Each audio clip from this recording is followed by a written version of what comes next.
Olá, estamos iniciando mais um diálogo, hoje um tema extremamente gostoso, agradável, triste por um lado. Eu estou recebendo a CEO do Instituto Ronald McDonald no Brasil, Bianca Provedel. Obrigado, Bianca, por falar conosco dessa instituição maravilhosa e apresentar um pouquinho de tudo o que vocês fazem.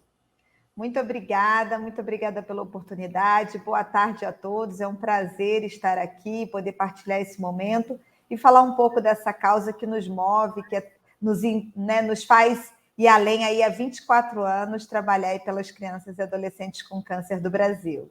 Então, jornalista, psicóloga, carioca, alçou, quer dizer, você entrou no Instituto em 2005, né, com uma missão Isso. aí meia online, etc. e tal, e foi parar agora no cargo de CEO. Como é que foi essa trajetória, Bianca? Então, na verdade, eu também sou comunicadora, então eu atendia o Instituto, eu era assessoria de imprensa do Instituto, e aí houve uma oportunidade, então eu decidi que eu queria trabalhar numa causa, comecei para montar, imagina, o primeiro site, eu estou falando isso há muito tempo atrás, né?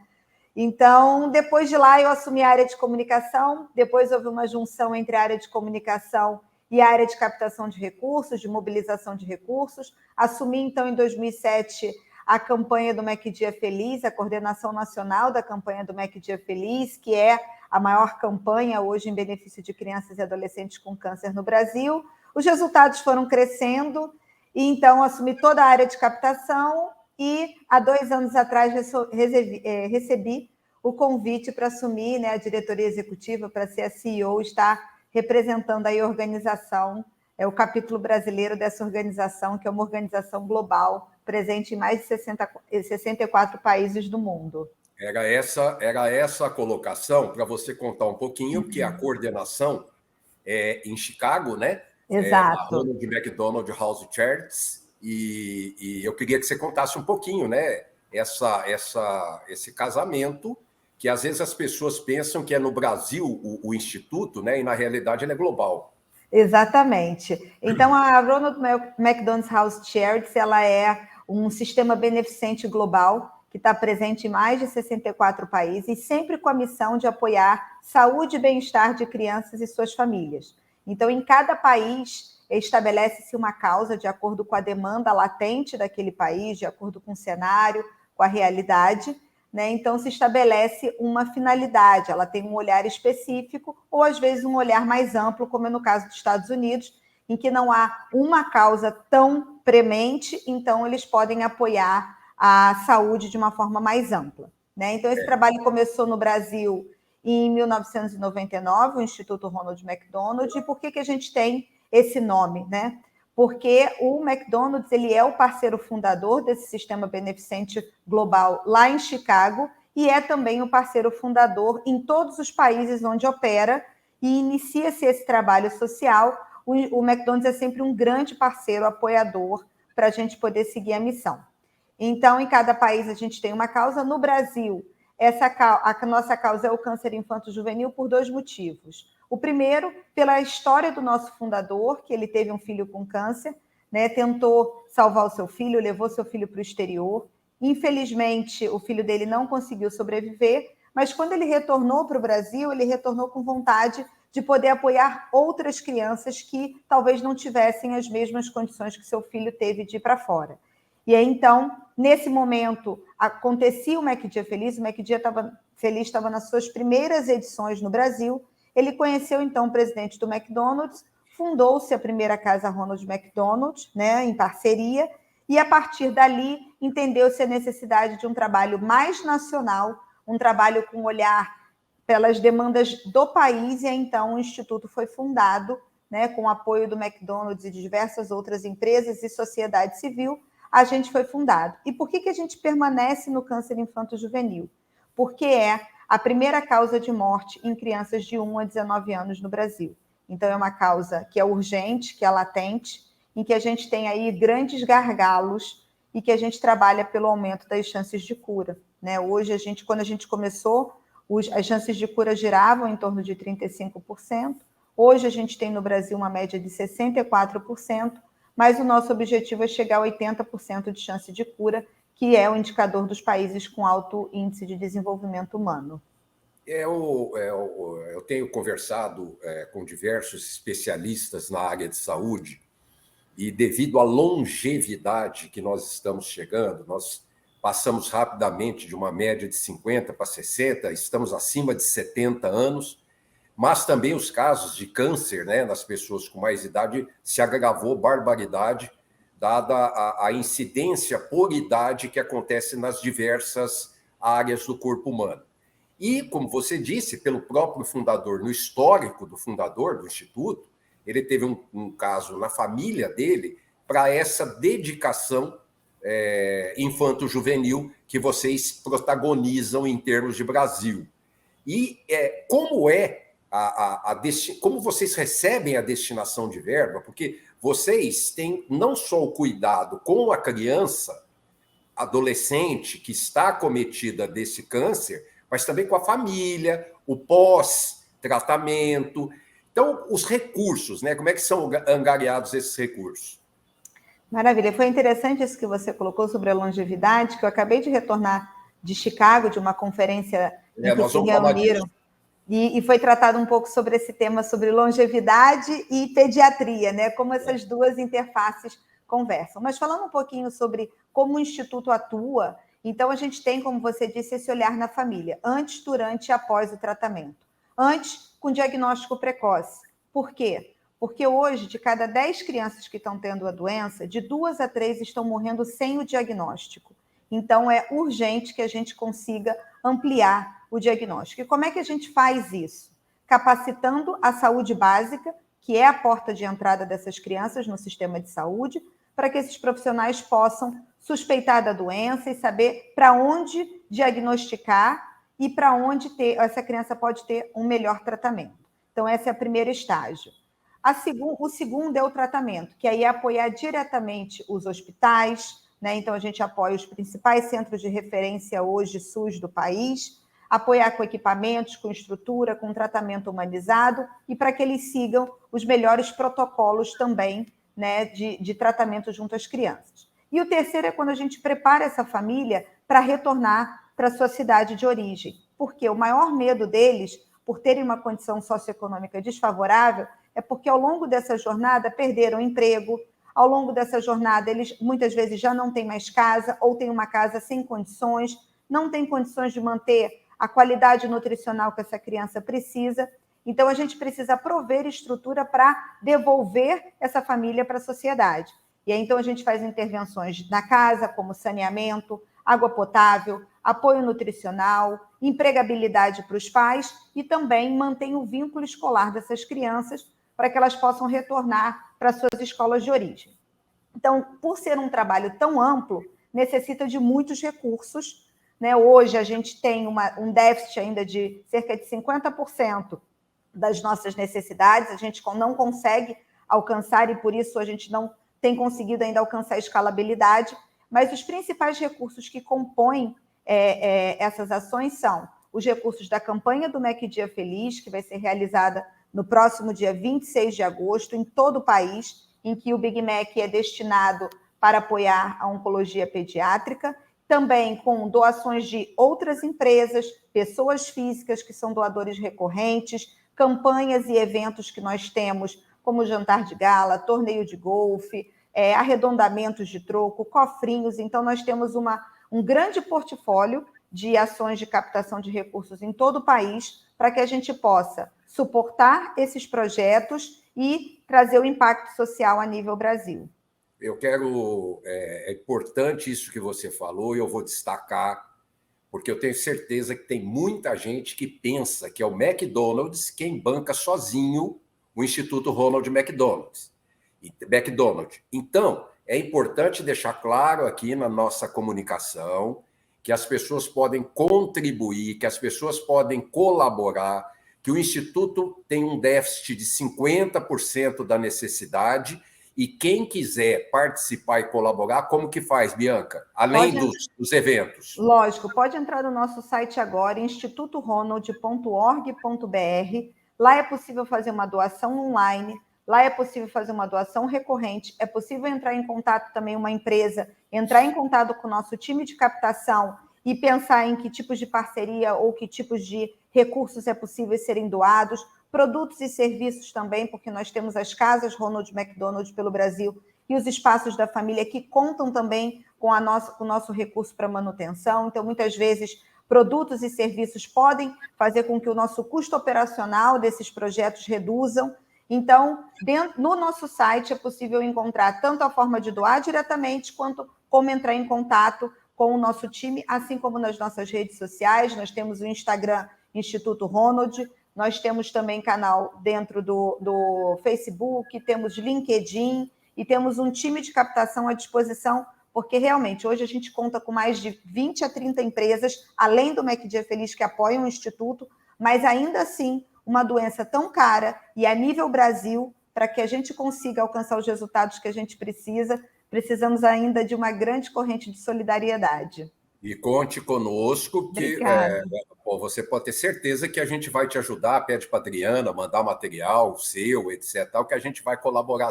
Quantos países, Bianca, o Instituto atua? 64 países no 64 países. Quantos beneficiários tem aí por todo o Brasil e no mundo? No Brasil, nós temos 3 milhões de beneficiários diretos e 10 milhões de beneficiários indiretos, que são crianças que passaram por algum tipo de programa, mas que não diretamente estavam envolvidas com câncer. Às vezes é um familiar, ou às vezes uma criança que passou por um profissional e não teve o diagnóstico de câncer. Então, a gente teve mais de 1.676 projetos. E, mundialmente, a gente tem dezenas de milhões de famílias que todas as noites ou que estão em algum tipo de programa da RMHC, seja uma noite numa casa Ronald, seja um atendimento no espaço da família, seja um atendimento numa unidade móvel. Em algum dos programas globais ou locais, nós temos aí uma gama muito grande de famílias que são atendidas todos os dias. Bom, recentemente você esteve na matriz em Chicago, né? Na Conferência das Américas do Instituto, e você, o caminho para os 50 anos. Eu queria que você falasse um pouquinho desse tema, como é que foi esse tema e a apresentação. Nós temos sempre uma conferência, né? Num ano ela é uma conferência que é chamada Conferência das Américas, que é uma conferência que reúne América do Norte, América Latina, né? Caribe, América do Sul e tudo, que foi realizado. Então, nós estávamos lá 750 pessoas desses capítulos das Américas reunidos, e no ano subsequente a Conferência Mundial. Na Conferência das Américas, né, a gente está trabalhando desde o ano passado o caminho para os próximos 50 anos. O sistema RMHC completa em 2024 50 anos de existência, e como toda maturidade traz uma reflexão sobre o nosso papel, sobre o nosso impacto e como escalonarmos esse impacto ainda melhor. E fazendo algumas visitas ao longo do ano de 2022, né, a equipe de governança, o CEO, o COO e toda a equipe de operações estiveram em alguns países para entender como cada país estava entregando a missão, e nós tivemos a oportunidade de ter eles conosco em novembro do ano passado. Quando eles conheceram esse conceito de jornada da família, com o olhar antes, durante e após o tratamento, eles entenderam que era justamente o que eles estavam buscando como modelo para o sistema para os próximos 50 anos, para que cada país possa olhar de uma forma mais ampla para a saúde e mais ampla para a necessidade que essas famílias têm durante essa jornada pela saúde. E aí, então, nós temos trabalhado muito próximo deles através de conselhos, através de grupos de trabalho, desenhando esse novo planejamento para os próximos 50 anos, e nós tivemos a oportunidade de ter um protagonismo dentro dessa conferência, em que foi produzido um vídeo e em que foi detalhado o modelo do Brasil como um benchmarking que eles querem levar para o sistema como a grande diretriz estratégica para os próximos 50 anos. Vale destacar que nessa reunião que você teve em Chicago, tinha lá representantes de Canadá, Estados Unidos, de toda a América Latina e do Caribe. Exato. Agora, é importante também que você teve lá eu não vou falar uma premiação, mas um reconhecimento pelo trabalho que vocês fazem aqui no Brasil e que, da mesma forma que de lá para cá contribuem-se com ideias e sugestões adaptáveis aos países, cada um na sua particularidade, você também, com o seu trabalho, contribuir para outros países no mundo que têm o Instituto. Exatamente. Inclusive, a gente hoje já está trabalhando, né, em 2 pilotos de extensão do nosso programa diagnóstico precoce para o Peru e para o México, que tem sistemas de modelos de saúde semelhantes ao do Brasil.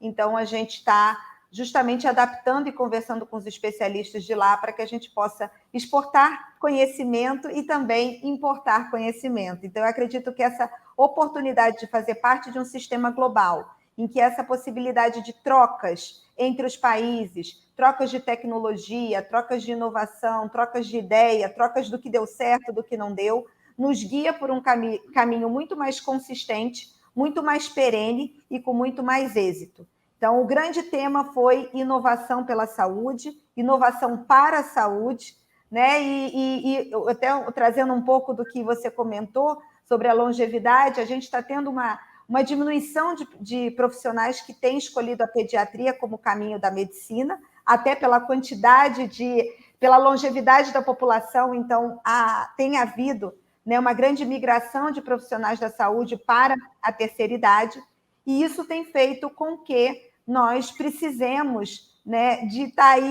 ter os nossos pediatras trabalhando de forma muito integrada. Temos aí várias gerações simultâneas, então a gente fazer essa interface também de conhecimento entre os profissionais é muito importante. E é muito legal ver que essas pesquisas, esses estudos, né, para você ter características, como você disse, Peru e México, né, conhecendo outros trabalhos e a população para poder esse entrosamento de características. Agora, com relação à pediatria, é uma questão assim, os médicos são remunerados, por isso eu creio um pouco do abandono da especialidade, mas eles são muito mais remunerados pelos exames, seja por planos de assistência médica ou participações, enfim, nos exames. E o pediatra quase sempre não recebe por exames, né? Como o ginecologista que não tem a ultrassonografia dentro do seu consultório, ele vai depender só da consulta. Então, essa defasagem realmente, de fato, é muito significativa e preocupante dentro dessas especialidades.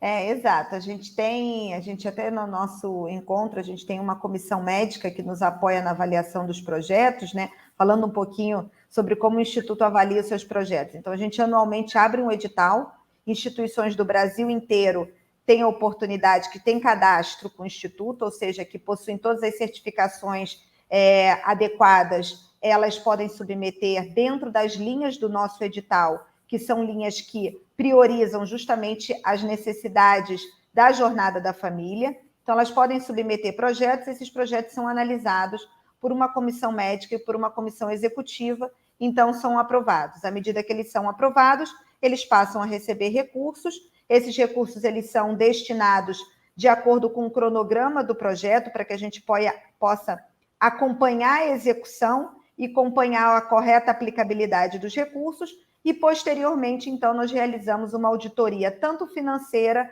quanto uma auditoria de impacto, se o projeto foi realizado e está sendo realizado com êxito, né? Então, dentro dessa comissão médica, há um grande debate sobre o papel do pediatra e o papel do oncologista pediátrico, porque para tratar uma criança com câncer, tem que ser não só um pediatra, mas um pediatra que opte por fazer uma especialização numa doença que é muito dura, que dentro da pediatria ela é uma doença preemente, é a maior incidência, mas que, por exemplo, você forma um pediatra hoje no Brasil, que passou aí por 6 anos de graduação, mas 2 anos em média de residência, em que ele teve acesso ao conteúdo da oncologia pediátrica por poucas horas. Então, ou seja, ele não se forma com o conhecimento necessário para a maior patologia que vai acometer a sua população, o seu público-alvo.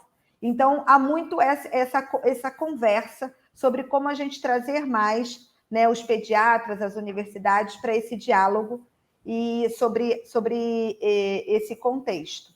Né? Então, acho que a gente passa aí são muitas conversas que a gente precisa ter e conversar com muitos grupos também para melhorar cada vez mais isso. Bom, você falou da incidência de 1 a 19 anos sobre morte no Brasil, você falou as chances de cura, né, que eram em torno de 35, estão em 64, a objetivo atender 80, e antes da gente ir para o final do programa, eu não posso deixar de perguntar sobre a família, né? Porque é um assunto meio emblemático, o câncer, muitas vezes assusta, muitas vezes a família não sabe lidar com isso, o paciente não sabe lidar com isso. Eu acho importante a gente terminar falando da família. Maravilha. E até coincidência, a gente na próxima semana, né, a gente tem um dos nossos programas que se chama Espaço da Família Ronald McDonald. E na próxima semana a gente vai estar reabrindo uma unidade em Barretos, né? Nós temos hoje 8 unidades no Brasil, e desde a pandemia tinha sido fechada essa unidade para readequação, porque durante a pandemia foi uma área utilizada pelos profissionais da linha de frente, e aí precisou de algumas adequações, e nós vamos inaugurar na próxima quinta-feira, junto com o Hospital de Amor, o espaço da família Ronald McDonald. Né? E por que isso tem a ver com o que a gente está falando? Porque justamente esse cuidado e esse olhar pela e para a família. Não adianta você cuidar só da criança se a criança ela não vai vir sozinha ao tratamento. Então, você tem que dar a condição dessa família vir, condição dela ficar, e para isso as casas Ronald McDonald são essenciais, né? Dar suporte psicossocial para essa família durante essa jornada, e a gente tem trabalhado numa filosofia que se chama cuidado centrado na família, em que a gente coloca a família e prepara a família para ser protagonista desse processo de tratamento do filho junto com a medicina. Ou seja, ela precisa estar empoderada em condições de poder fazer as melhores escolhas pelo seu filho e de poder ter as informações necessárias e o conhecimento necessário para poder fazer essas escolhas. Então, a gente está trabalhado já, é um programa também global que a gente está trazendo para o Brasil, de empoderamento, de letramento, de preparo dessa família para que ela saiba lidar com o dia a dia dessa doença, tenha onde ficar, tenha o espaço da família Ronald McDonald também, que quando ela já não precisa ficar hospedada diretamente, mas ela vai precisar vir para um dia de atendimento no hospital e passar por exames, por químio, por uma série de procedimentos, ela tem um local onde ela possa descansar, tomar um banho, fazer uma refeição, ter um atendimento psicológico, para que ela tenha sustentação para manter o apoio a essa criança que está em tratamento, para que ela saiba conduzir a rotina também e preparar esse retorno. Então, o nosso olhar ele é sempre integral, tanto a criança quanto essa família, porque é o que eu digo, para mais do que números, que nós temos inúmeros resultados de impacto, para uma família, cada criança é única. E para o Instituto, cada vida e cada criança é única, cada família é única e não tem preço. Então, muito mais do que o que a gente fez, o que nos norteia, o que a gente ainda tem para fazer, muita coisa por essas famílias que tanto precisam da gente no Brasil. Quero agradecer a Bianca Provedel, CEO do Instituto Ronald McDonald, que além de apresentar o Instituto, além de trazer os trabalhos do estudo, premiada na sua matriz lá em Chicago recentemente. Bianca, muito obrigado pela atenção, conte conosco aqui, viu? Muito obrigada a todos que nos assistiram, muito obrigada ao Espaço para a Nossa Causa, e querendo conhecer mais, institutoronald.org.br, lá tem as instituições no Brasil inteiro que nós apoiamos, os projetos, as campanhas, como participar, nos ajudem aí nessa corrente pela vida.